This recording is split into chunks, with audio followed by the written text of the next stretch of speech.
Davi e o filho de Jonatas. Um dia Davi perguntou: será que resta ainda alguém da família de Saul para que eu use de bondade para com ele por causa de Jonatas? Havia um servo na casa de Saul cujo nome era Ziba. Chamaram-no pedindo que viesse falar com Davi. O rei perguntou: você é Ziba? Ele respondeu: sou eu mesmo, seu servo. Então Davi perguntou: existe mais alguém da família de Saul para que eu use da bondade de Deus para com ele?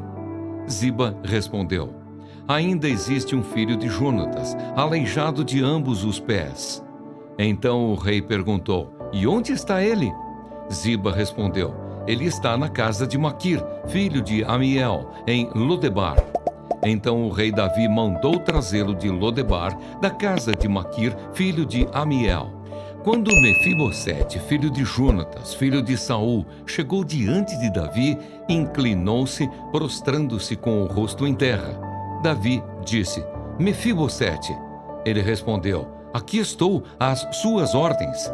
Então Davi lhe disse: não tenha medo, porque serei bondoso com você por causa de Jonatas, seu pai. Vou restituir a você todas as terras de Saul, seu pai, e você sentará sempre à minha mesa para comer.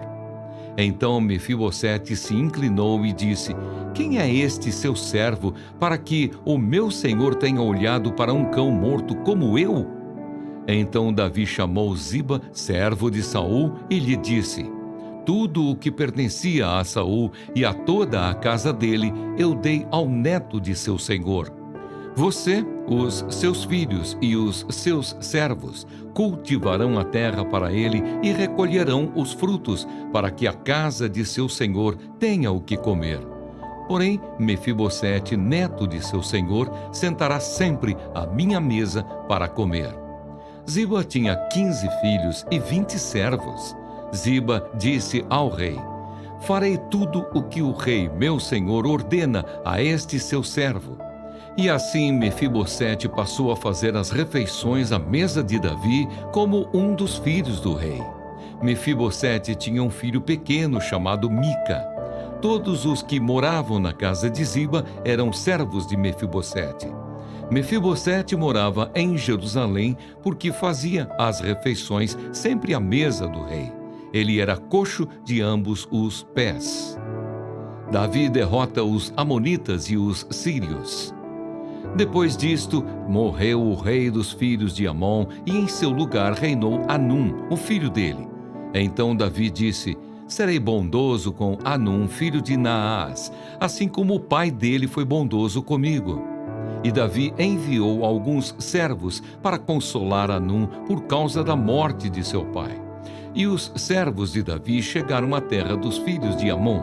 Mas os príncipes dos filhos de Amon disseram a seu senhor Anum: o senhor pensa que foi para honrar o seu pai que Davi mandou esses consoladores?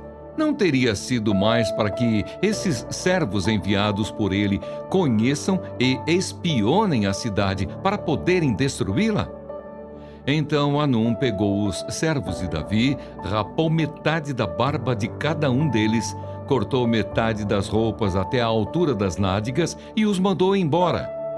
Quando Davi soube disso, enviou mensageiros ao encontro deles, porque estavam muito envergonhados. O rei mandou dizer-lhes: fiquem em Jericó até que a barba de vocês cresça de novo. Depois venham para cá.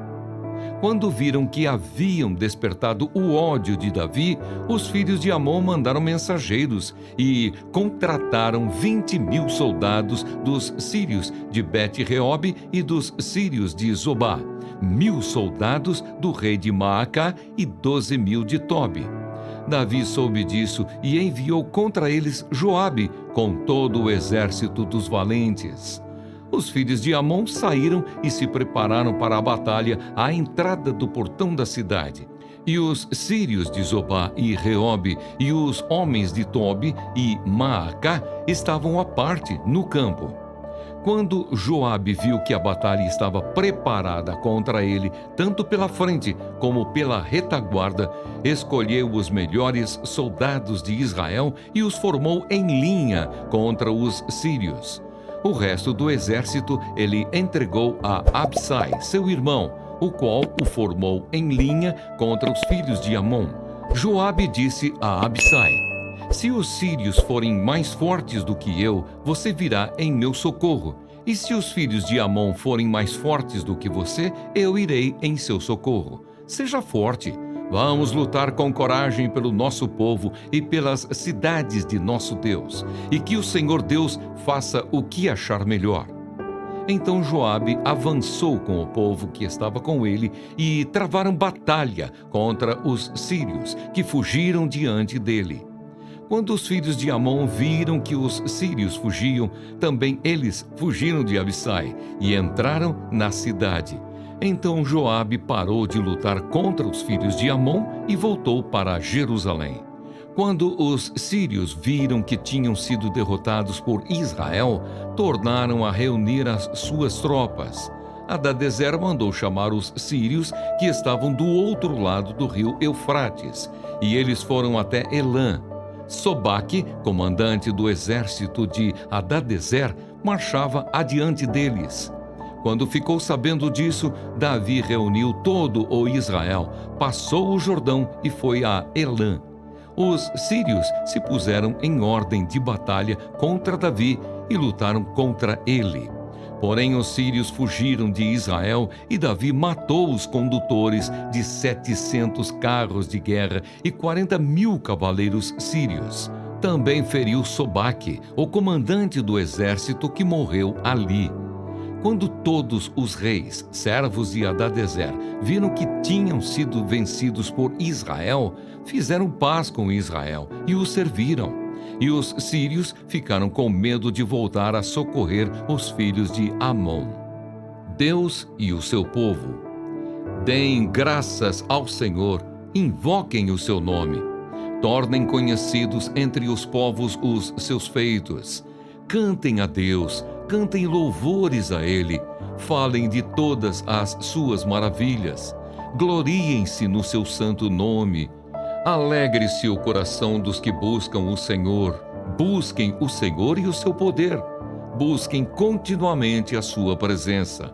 Lembrem-se das maravilhas que ele fez, dos seus prodígios e dos juízos de seus lábios. Vocês, descendentes de Abraão, seu servo.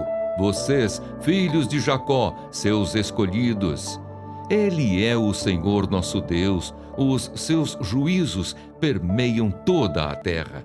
Lembra-se perpetuamente da sua aliança, da palavra que empenhou para 1000 gerações, da aliança que fez com Abraão e do juramento que fez a Isaque, o qual confirmou a Jacó por decreto e a Israel por aliança perpétua, dizendo: eu lhe darei a terra de Canaã como porção da sua herança. Quando eles eram em pequeno número, pouquíssimos e estrangeiros na terra de Canaã, quando andavam de nação em nação, de um reino para outro reino, Deus não permitiu que ninguém os oprimisse, e por amor deles, repreendeu reis, dizendo: não toquem nos meus ungidos, nem maltratem os meus profetas. Deus fez vir fome sobre a terra e cortou os meios de se obter pão. Adiante deles enviou um homem, José, que foi vendido como escravo. Apertaram os seus pés com correntes e puseram uma coleira de ferro no seu pescoço até cumprir-se a profecia a respeito dele e tê-lo provado a palavra do Senhor. O rei mandou soltá-lo. O dominador dos povos o pôs em liberdade. Constituiu-o senhor de sua casa e administrador de tudo o que possuía, para, como bem quisesse, sujeitar os seus príncipes e ensinar a sabedoria aos seus anciãos. Então Israel entrou no Egito e Jacó peregrinou na terra de Cã. Deus fez sobremodo fecundo o seu povo e o tornou mais forte do que os seus opressores. Mudou o coração dos egípcios para que odiassem o seu povo e usassem de astúcia para com os seus servos.